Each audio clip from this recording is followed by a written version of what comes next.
groupe Pasteur Mutualité, son conseil d'administration, son directeur général, M. Thierry Laurenté, sont très heureux de vous accueillir dans ce rendez-vous annuel. Oui, l'avenir de la télémédecine se conjugue non pas au temps des technologies, mais surtout au temps de l'évolution des pratiques médicales. L'intérêt de la télémédecine dans l'insuffisance cardiaque. La médecine connectée, elle est intéressante. L'expérience qu'on en a maintenant avec Saint-Pierre-et-Miquelon. Quelle est l'évolution de la télémédecine dans le domaine de la chirurgie ?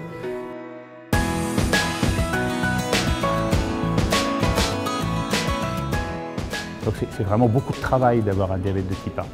Et donc les patients colligent finalement plus ou moins toutes ces données. Avant, il y avait le carnet, mais effectivement, noter à chaque fois, en plus de devoir faire tout ça, noter dans le carnet ce qu'on mange comme glucides, la glycémie, l'insuline, etc., c'est infernal et très peu le font, sinon aucun.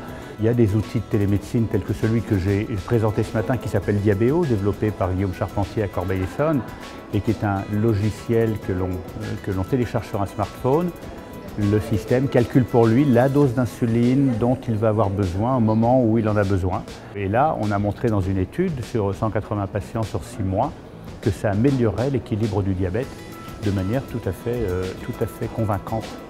C'est des patients qui avaient un diabète pourtant chroniquement mal équilibré.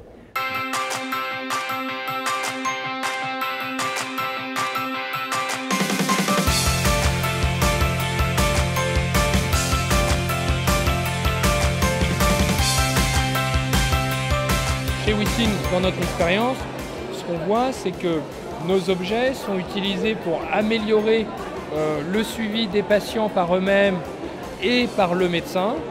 On bascule un petit peu du curatif pur, du post-traumatique, à quelque chose de préventif. Et donc nous, en tant qu'équipementiers, prestataires de services, on est un petit peu, on a la chance de voir cette évolution en première ligne.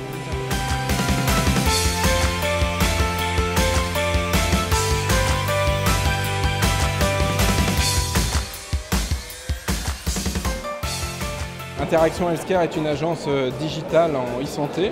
Nous avons 4 piliers à l'agence puisque nous avons aussi bien réalisé du site internet, des applications mobiles, mais également du serious game et des cas cliniques virtuels. Alors, qu'est-ce que le cas clinique virtuel?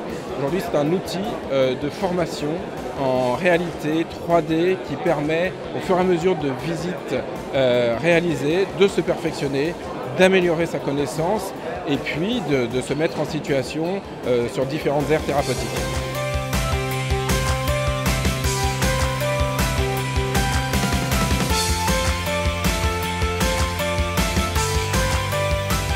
Les patients ont été quand même parmi les premiers à s'emparer d'Internet parce que ça leur a permis justement d'accéder à une information dont ils étaient plus ou moins privés jusque-là. Donc ça les a fait évoluer et c'est vrai qu'aujourd'hui ils souhaitent être davantage acteurs de leur pathologie et on assiste à un rééquilibrage de leurs relations, notamment avec leurs médecins.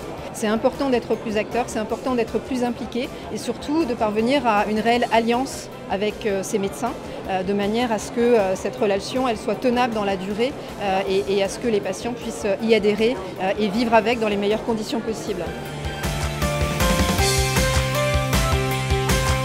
C'est assez intéressant de voir les positions des médecins, des pharmaciens, des patients, des professionnels de santé sur les différents sujets. Ça nous a apporté à nous, professionnels de santé, des vraies réponses. Si je peux transmettre à mes collègues, ça peut être intéressant.